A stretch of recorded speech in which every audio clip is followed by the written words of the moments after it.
በጥቅም ላይ የተመሰረተ ትዳር ጥሩ አይደለም። ትዳር ትልቅ ተቋም ነው። ትልቅ ተዘሎ ተገብቶ ተዘሎ የሚወጣበት አይደለም ስለ እውነት። እና በአሁኑ ጊዜ ትልቅ ችግር እየፈጠረ ያለው ምንድነው?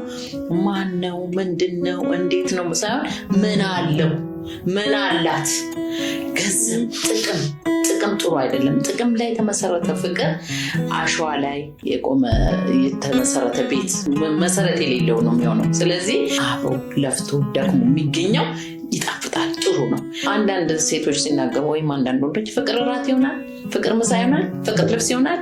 አይደለም። ቤት ሞልቶ ሁሉ ሀብት ንብረት ሞልቶ ፍቅር ከሌለ ዋጋ የለውም።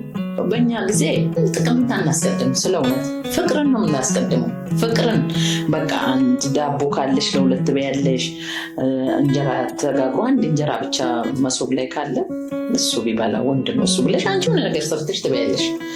ያ መተሳሰብ ነው።